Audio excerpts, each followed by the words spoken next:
Pues continuamos con el estudio de Juan y casi ya terminamos el capítulo 3, es decir, que ya andamos bien progresando y te quiero decir que hay tanto aquí que es difícil realmente avanzar muy rápido.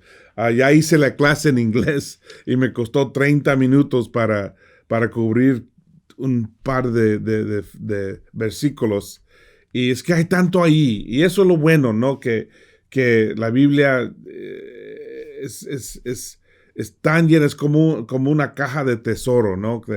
Como de rubios y diamantes y oros y plata y todo ahí. Si tomamos el tiempo para investigarlo, entonces vamos a empezar aquí con capítulo 3, versículo 36, terminando capítulo 3, y estoy usando esto como un repaso del pasado porque tiene las mismas frases, pero es importante asegurar que no estamos caminando demasiado rápido, que estamos aprendiendo de lo que estamos leyendo. En versículo 36 dice, el que cree en el Hijo tiene vida eterna, pero el que rechaza al Hijo no sabrá lo que es esa vida, sino que permanecerá bajo el castigo de Dios. Hay mucho aquí, y quiero empezar aquí antes de entrar al capítulo 4, porque yo creo que es fácil perder algunas cosas. El que cree en el Hijo, y recuerda, hablamos de la palabra creer, que no es solamente reconocer un hecho o información, realmente es la misma palabra, palabra pisteo, que significa fe o poner tu fe en algo, ¿no? El que pone su fe en el Hijo tiene vida eterna.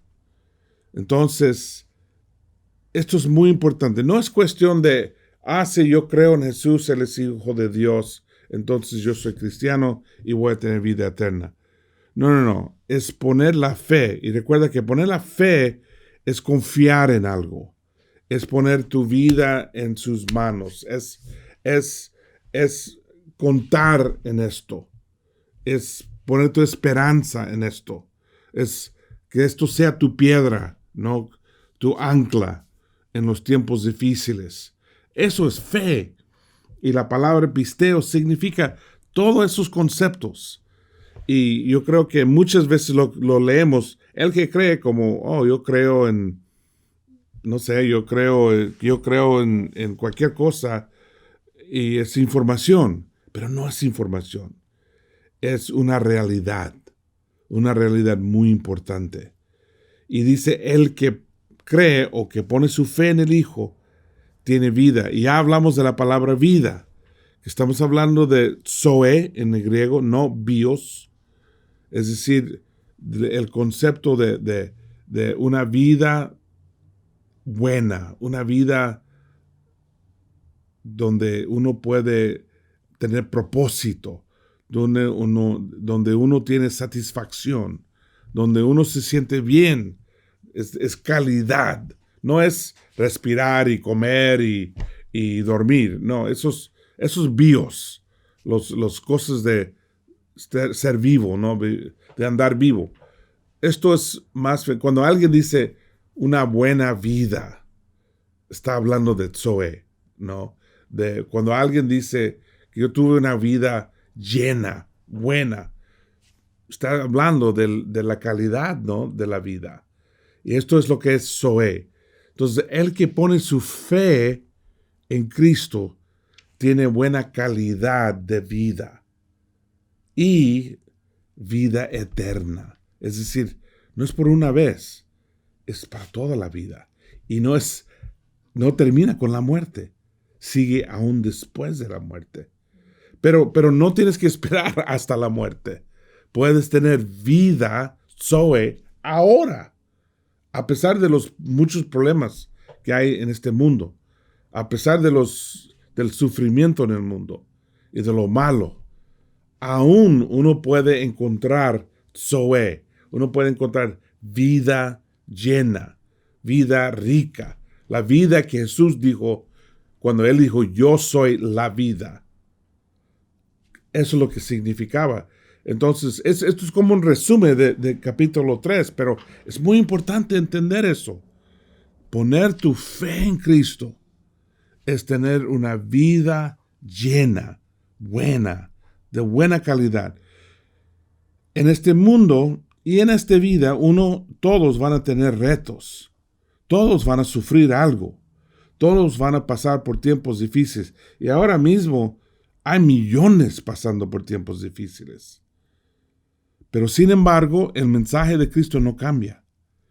A pesar de todo eso, podemos tener vida buena en Cristo, poniendo nuestra fe. Dice, pero el que rechaza al Hijo no sabrá lo que es esa vida. Y yo creo que muchos quieren creer en Cristo y nada más. Decir, sí, yo creo en Cristo. Pero cuando dicen yo creo en Cristo es como aceptar información. Y hay que recordar, como dice Santiago, los demonios creen en Cristo. Eso no los salva. Es poner tu fe en Cristo. Es confiar en Cristo. Y el que no acepta a Cristo, el Hijo, no sabrá lo que es esa vida. Eso es increíble porque, hermanos, todo el mundo está buscando una vida llena. Todo el mundo está buscando Zoe. Lo buscan en dinero, en trabajo, en fama, riquezas, cosas materiales, carros nuevos, muebles bonitos, casa bonita, carrera estable. Lo buscamos en todas cosas, pero no lo encontramos ahí. La verdad, solo se encuentra en Cristo, en Jesús. Esa habilidad de decir, mira, mi vida es buena, es rica. Yo tengo todo lo que necesito y me siento contento. De eso Él está hablando. De eso, esa satisfacción, esa paz. Cuando uno sabe que su vida lo está viviendo al máximo. No tiene nada que ver con cuánto dinero tienes, tu casa, tu educación, tu apariencia, tu dinero en el banco. No tiene nada que ver con esto, aunque sí lo creemos. El mundo nos ha enseñado eso. El mundo nos ha tratado de convencernos de que tu vida depende a qué. Tu ropa, tu carro, tu dinero, tu educación, tu apariencia física. Y la verdad es que no tiene nada que ver con eso. Tiene todo que ver con tu relación con Cristo. Eso de Él lo recibimos. Dice, sino que el que no lo conoce, el que rechaza al Hijo, no lo tendrá. El hombre más rico en el mundo no va a tener Zoe. Y créeme, yo he leído muchas historias de hombres ricos en el mundo que son miserables. Porque nunca aprendieron cómo tener un buen matrimonio, una buena relación con sus hijos. Y la verdad también demuestra que uno no puede pretender que lo tiene. Porque si uno camina con Jesús, va a tener un matrimonio bueno. La verdad. No es decir que no va a tener problemas o no van a pelear. Van a pelear, van a tener problemas, van a tener retos, pero los van a resolver. ¿Por qué? Porque Cristo nos enseña. Mucha gente pretende tener Zoe, pero lo que pasa en la casa demuestra si lo tienen o no lo tienen. Otra vez, no estoy diciendo que somos perfectos. Tenemos nuestros problemas y retos, pero aprendemos cómo superarlos y cómo encontrar la paz, cómo ser sanos, cómo ser sanado por Dios. Todo eso viene en una buena relación con Cristo, poniendo la fe en Él. Y dice, sino que permanecerá bajo el castigo de Dios. No es popular hoy día decir que alguien va al infierno o que alguien va a sufrir por la mano de Dios. No es popular y nadie quiere escuchar ese mensaje. Pero ese mensaje es la verdad, que no vamos a encontrar la alegría sin Cristo y que los que rechazan a Cristo lo van a sufrir. Y eso es la verdad. Eso es la verdad. Así es. No hay muchos caminos para llegar a la felicidad, a la alegría. Solo hay uno. El mismo camino que te lleva a la salvación. El camino de Cristo.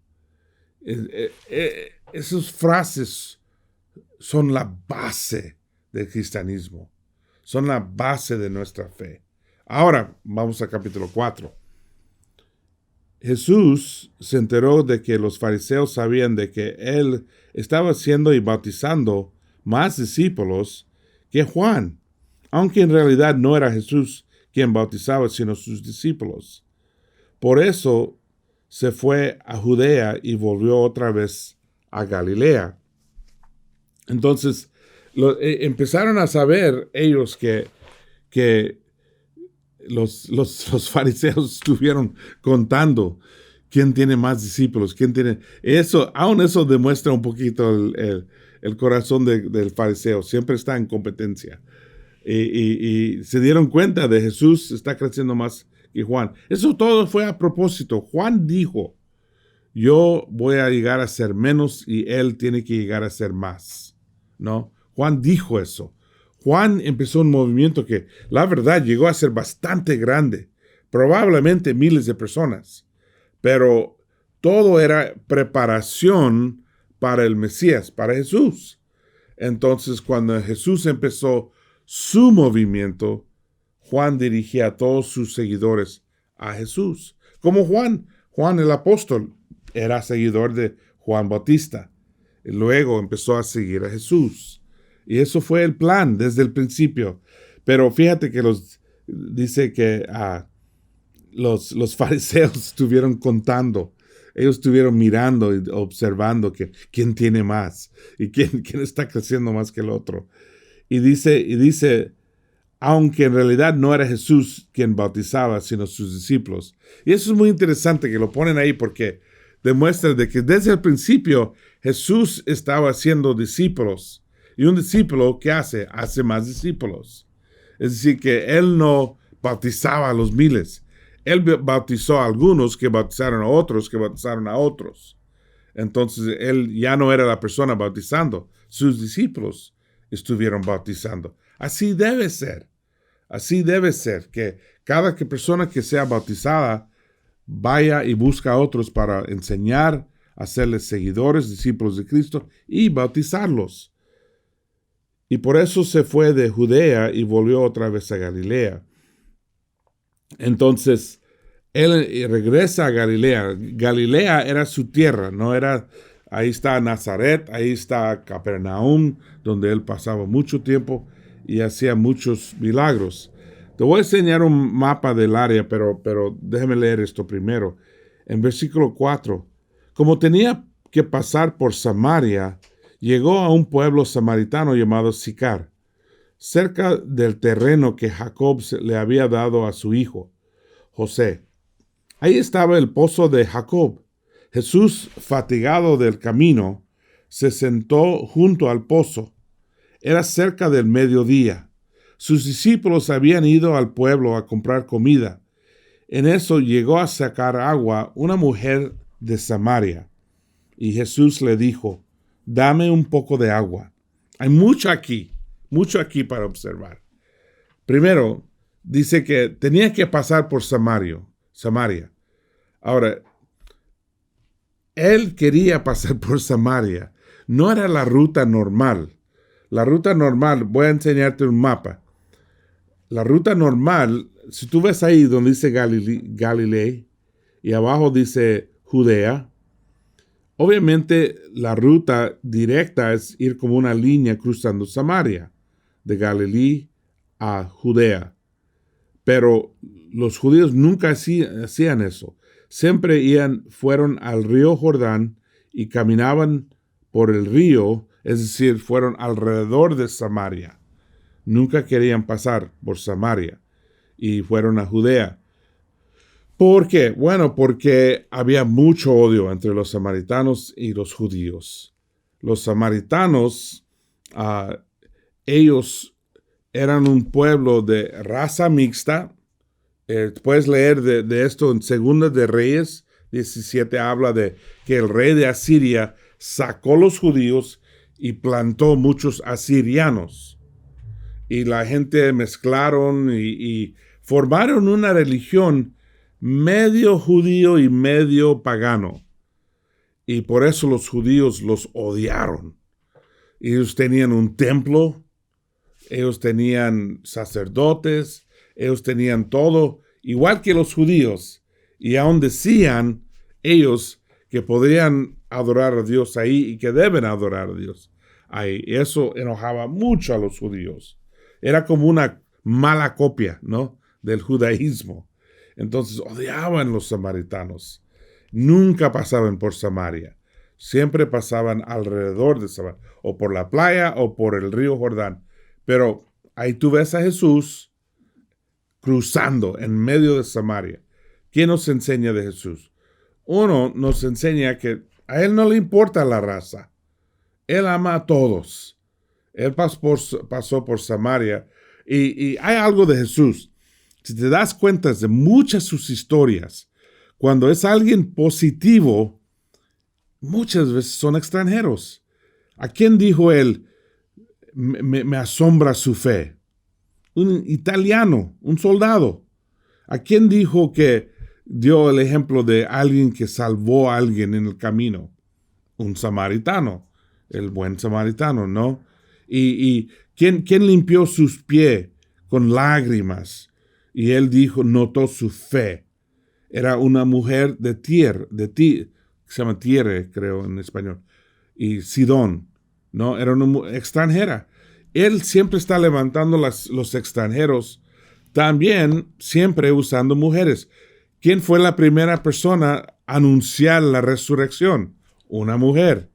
En una época cuando las mujeres no podrían dar testimonios en la corte. Por ley, la ley no aceptaba el testimonio de una mujer. Y entonces Dios pone 2 mujeres ser los primeros 2 testigos, no dar el testimonio primero de la resurrección. Jesús era radical en cuanto a las leyes y reglas y normas sociales. Él no los observaba. Él amaba a toda la gente. Amaba a todos, extranjeros, judíos, hombres, mujeres. Es la otra cosa, que hasta hoy día un hombre no habla con una mujer en un lugar público, en el Medio Oriente. Hoy día la costumbre es, no hablas con la mujer, hablas con su esposo. Un hombre nunca debe hablar con una mujer en lugares públicos. Era más fuerte en aquel tiempo. Ahí viene una mujer, ¡pum!, Jesús empieza a hablar con ella. Más que eso, dice que viene en mediodía y está sola. ¿Por qué? Normalmente las mujeres fueron al pozo a sacar agua en la mañana. Horas, el sol no está caliente, no hace mucho calor. Y fueron juntas, siempre iban juntas. Hay más protección, hay más seguridad así. Y era el tiempo para hablar, ser social, ver qué está pasando, ¿no? Pero ella no. ¿Por qué no? Es una pregunta muy importante. ¿Por qué no andaba con las otras mujeres? ¿Por qué tenía que ir sola? ¿Por qué tenía que ir más tarde cuando ya era caliente, cuando hacía calor afuera? Bueno, pronto sabemos y aprendemos de su vida, ¿no? Que probablemente era muy rechazada ella. No era aceptada, era odiable en el pueblo, ¿no? Posiblemente aún era la prostituta del pueblo, pero por lo menos sabemos que no era muy aceptada. Jesús empieza a hablar con ella, ni lo piensa él. no debe estar en Samaria, no debe hablar con una mujer, y menos una mujer con mala fama. Y ahí, pum, Jesús empieza a hablar con ella. Y él dice a ella, dame un poco de agua. Y empieza una conversación con ella. No tenemos tiempo para leerlo todo. Pero fíjate, en versículo 16, él dice, ve a llamar a tu esposo y vuelva acá, le dijo Jesús. No tengo esposo, respondió la mujer. Bien has dicho que no tienes esposo. Es cierto que has tenido 5 y el que ahora tienes no es tu esposo. En esto has dicho la verdad. Señor, me doy cuenta de que tú eres profeta. Nuestros antepasados adoraron en este monte, pero ustedes los judíos dicen que el lugar donde debemos adorar está en Jerusalén. Mucho pasa aquí. Él dice, ve y llama a tu esposo. Él sabe su vida, él sabe lo que está pasando. ¿Por qué la pide eso? Porque está sacando su vida real. Él está empezando a abrir el libro, ¿no? De su vida. Ella dice, no tengo esposo. Y Jesús le dice, bien dicho que no tienes esposo. Es cierto que has tenido 5 esposos. Mira, aún hoy día, eso sería algo, ¿no?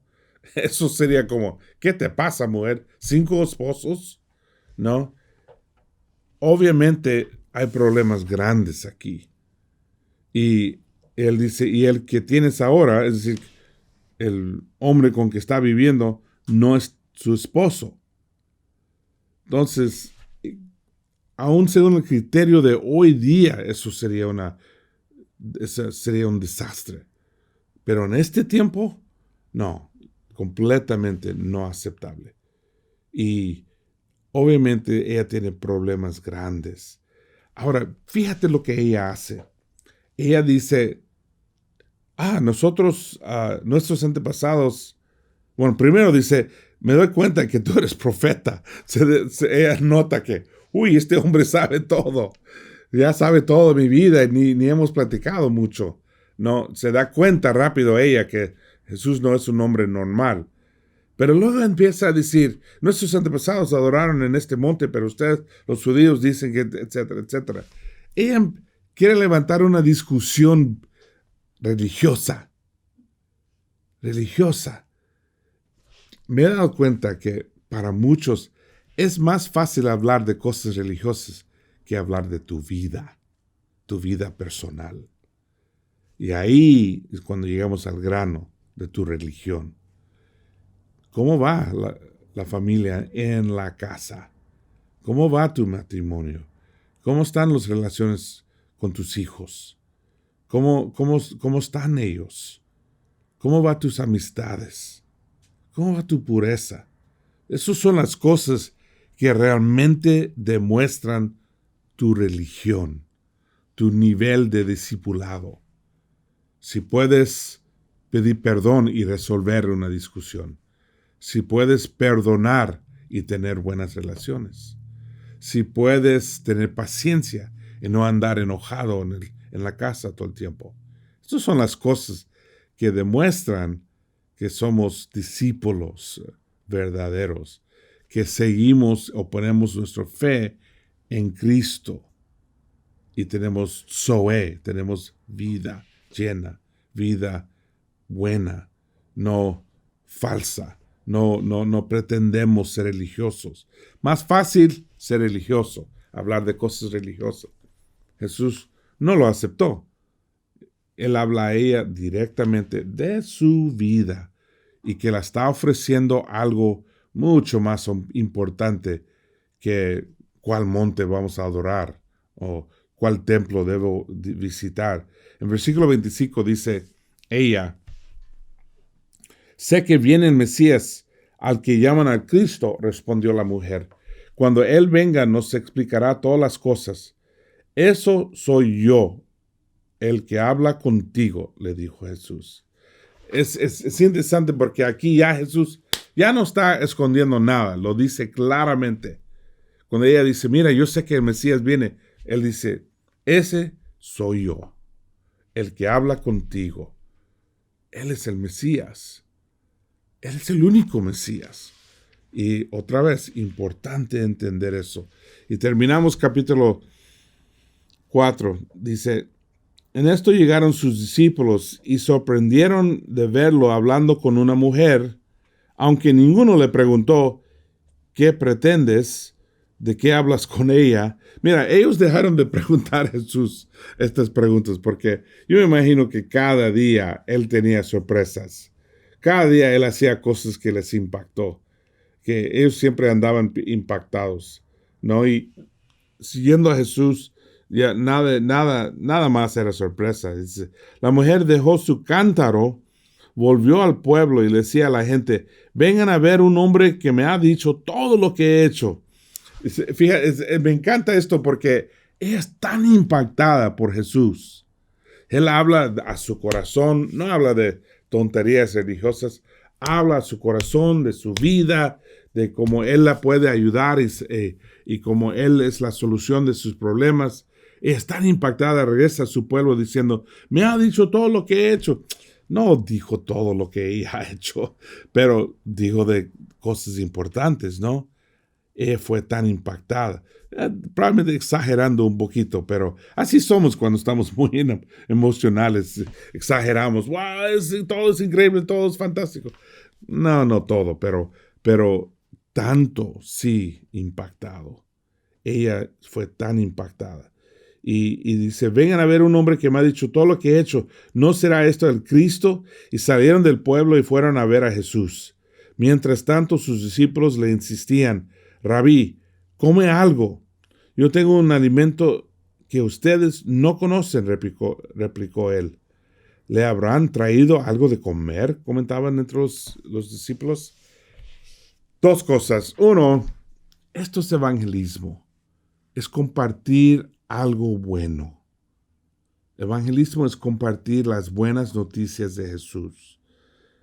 Ella primero fue impactada y Jesús la ayudó. Ahora querían compartir de eso. Así debe ser nuestras vidas. No practicamos evangelismo porque es la regla de nuestra iglesia. Debemos practicar el evangelismo porque tenemos buenas noticias. Porque Jesús ha impactado nuestras vidas. Y mira, cuando tú vas a una buena película, ¿qué haces? Hablas de la película. Tienes que decirlo a toda tu familia y tus amigos. Si has encontrado al Mesías y te ha ayudado, claro que vas a compartir eso y decirlo a otros. Eso es evangelismo natural, que viene de salir del gozo y la alegría en nuestros corazones. La segunda cosa es, los discípulos no entendieron nada de esto. Dijeron que podría ser que alguien les trajo comida, porque él dijo que él tiene algo que ellos no entienden. Muchas veces los discípulos no lo captaron en el principio. Más tarde entendieron. Pero eran obedientes, fieles y caminaban con Cristo. Y así podrían ser utilizados en grandes maneras. No entendemos todo. Y muchas veces, la verdad, somos lentos para aprender. Pero si obedecemos y caminamos con Jesús, todo va a llegar a ser claro. Lo vamos a entender en el futuro. Hay tantas cosas que ahora entiendo que no entendí antes. Pero gracias a Dios entendí que debo seguir a Cristo y seguir caminando con Él. Pasa lo que pasa. Y eso me salvó muchas veces. Ellos no entendieron, pero fueron salvos porque eran fieles y caminaban con Cristo. Y no dejaron de caminar con Él. Entonces vamos a parar ahí. Ya pudimos terminar capítulo 4. Gracias, hermanos, y nos vemos en el próximo estudio. Que Dios los bendiga, que estén seguros y con mucho cuidado en las calles. Que Dios los bendiga. Chao.